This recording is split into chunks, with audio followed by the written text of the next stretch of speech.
What up, YouTube? What up, man? It's your boy CJ3, aka the Gym Slasher, back at it again. Appreciate you guys for coming in and showing up, showing out, man. We're gonna get right into it, man. Hit the like, hit the subscribe, man. Comment. Let's be interactive. All right. You could have been anywhere in the world. You chose to be here with me, and I appreciate that. Without further ado, you read the thumbnail, man. We're gonna get right into it. Being a coach. Is it about winning to you? Is it about teaching to you? These are the questions you're going to have to ask yourself when you get into that coaching, training, whether you just be as a personal trainer, as you being a coach, as you being a leader of a team, right?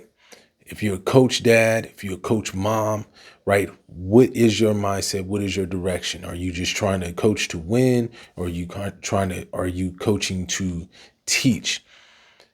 If you're coaching to win, you already lost. I'm going to tell you right off the bat, you already lost.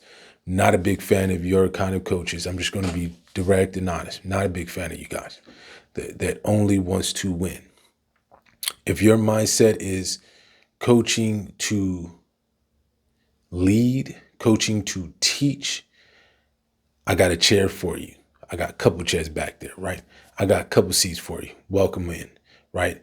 Coaching and training is all about teaching what you're passionate about, leading that your respective players, whether male or female, co-ed, whatever.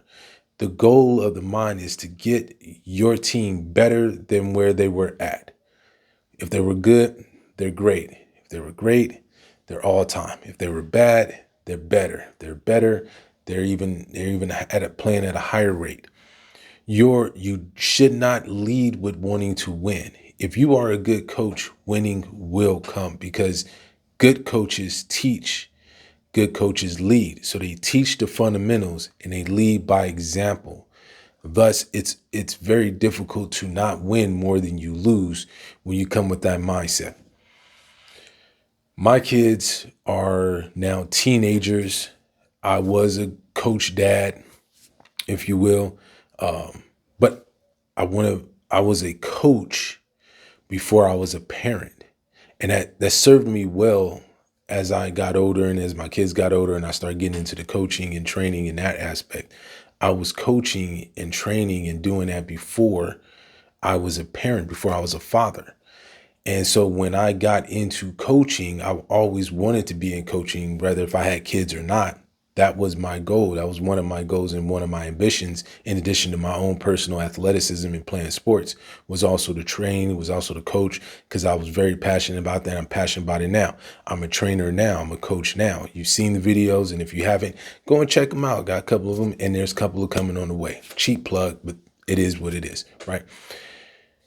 As me being a coach, my drive has always been, and I've always advocate of young men and young women who wants to be coaches, who are coaches, coach moms, coach dads.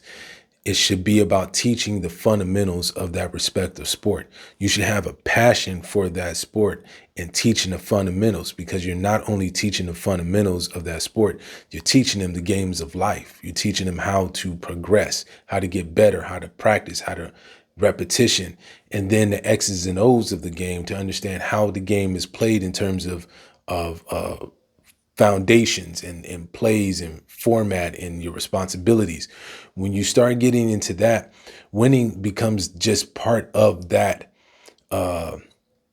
regimen, right? It becomes part of what your fabric is. So it's not that you just going, okay, let's just all have a good time and play. No, we're going to compete out here. And I'm teaching you the wins and losses, and I'm teaching you, if we work hard and we train hard in terms of the expectations of what I'm asking of you, and your expectations and my expectations of yourself, right? How we're doing that and putting together a game plan and coming into practice, understanding the fundamentals, understanding the X's and O's of our respective sport.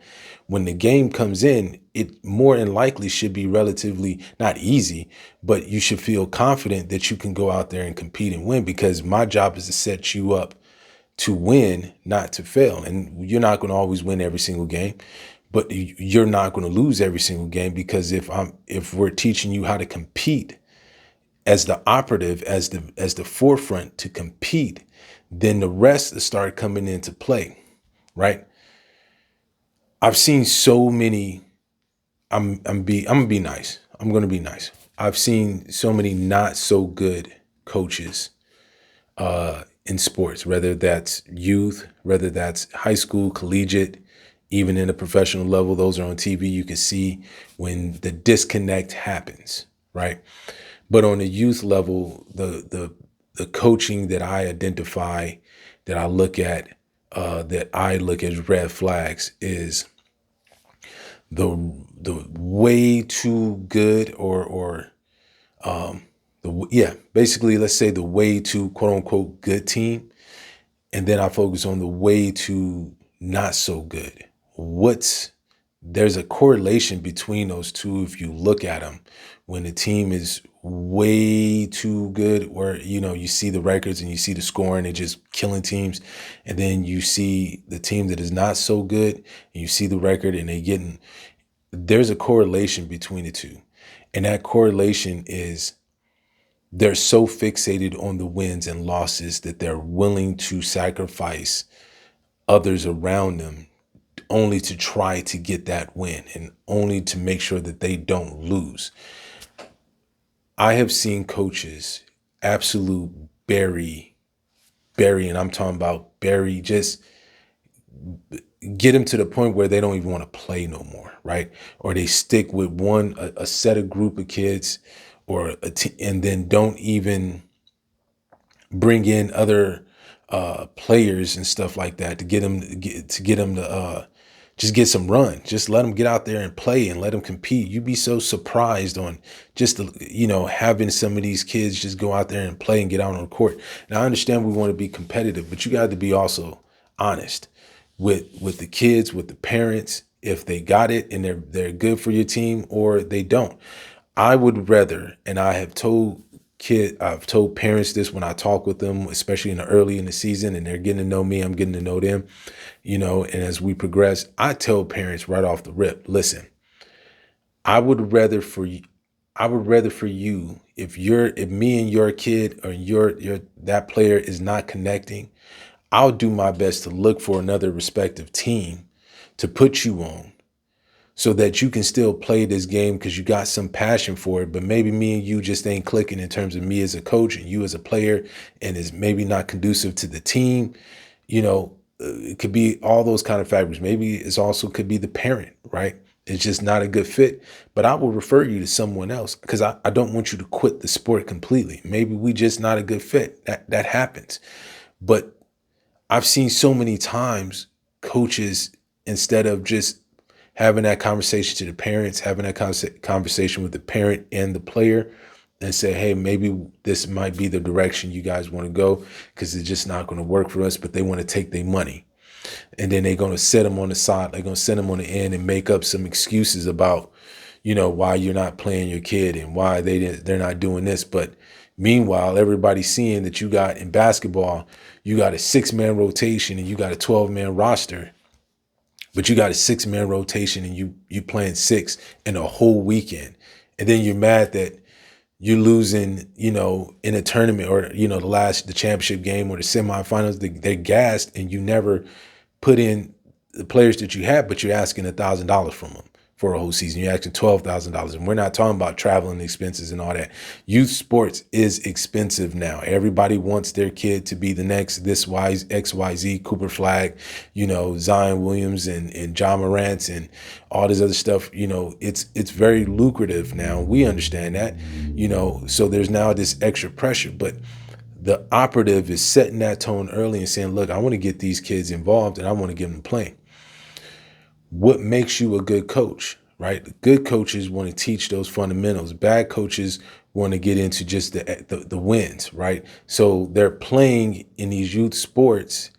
They're playing just to win by any means necessary, even though they know that the style that you're playing does not help that youth out to the next level. If you're having them in youth sports and they leave middle school and now they're going to high school, they're not going to know what's a pick and roll or a screen away and a screen from and a screen, a screen away and a screen home, and outside plays or out of bounds plays, and knowing how to set a trap and full court press and breaking the press, and then going into 2-3 zones, 1-3-1 zones, and all this. All you knew was just to run up and down, right? Or in football, you just got that one running back, you just playing him and just running them into the ground, and you don't want to see what other talent and other athletes you get. I've seen so much over the last several years of youth going in from high school to college, and in that realm, from middle school to high school to college, just completely give up the sport that they love so much simply because the coach or the coaches in their culture, in terms of they're forgetting how the fundamentals of the game and getting everybody involved. Now, we understand that everybody can't play, right? We understand on those aspects, but the honesty and transparency that comes along with that, you have an obligation as a coach to have that kind of conversation with the parents, with the players, to say, hey, look, this may not be it for you on this team, but maybe on a different team or something like that, right? But the passion should be about teaching them how to play the game, right? Some of my best memories are, actually losses. I remember those losses more than I remember my wins, because I can learn from them and get better. I expect to win. I don't expect to lose. So when I lose, I take those and I remember them, dissect them so that I can understand what did I do wrong in terms of philosophy, or just simply that was just a better team. It is what it is, and I could take those. But the biggest thing that I get off of in terms of learning and coaching and training is when kids learn, when I seen them game or first practice, and now we're in practice 22, and I see their maturation process of how they're learned, how they were learning and getting better and improving and stuff. And it's that was always awesome of me to see where they went, where they started from, and where they're at. So those passions of, oh, you couldn't dribble, go to your left. Now you could go to your left and get an and one, making a layup with your left. When I said it early in practice, in the first couple of weeks of practice, hey, we're going to start dribbling with our left, or we're going to start going with our left and going left hand layups, and everybody looking like, what? And I'm going, no, you get it. And then week 20, all right, we're going to our left. No one is even complaining. Nobody's saying nothing. They all going. That's growth. That's leadership. That's development, right? That should be the passion. And sometimes as coaches, we tend to forget that passion, and we get so locked in on winning, when winning is just going to be part of that, as long as you're developing these young players and stuff and not burying them to the point where they don't even want to play anymore. All right. So the main goal of this, the main conversation of this, as a coach, your mindset should be leadership. Your mindset should be fundamentals. Winning is going to come along with that. Teach these young youth, teach these young men, teach these young women the fun of the game, the fundamentals of the game, your passion of the game for the game. Or when you're training, your passion for training and improving them. That's the biggest rush. That's the biggest high, if you will, right? Is teaching them and learning them so they can improve, and then they can go to the next level and use that and take that to the next level. And then one of my favorite things is seeing coaches going, asking that, well, who trained? Or clearly you was training, so you know something, right? And they know, like, oh, okay, my coach was telling me some real stuff, because this is helping me to the next level and everything. So my goal always in training is just to get you better than what you was when you started, right? And to teach you those fundamentals and for you to be passionate and for you to excel. All right. Always think about that. Don't bury these kids, man. Coach them up, teach them the game, and don't worry about the wins and stuff like that. That's going to come with it. So with that being said, this is CJ. It's the Gym Slasher. Who are you? What is your mission? All right. We're going to be in here. I'm going to pop another video out. They coming. They're going to keep coming. I appreciate you guys. I love y'all. 1,000 to 1,000. Peace.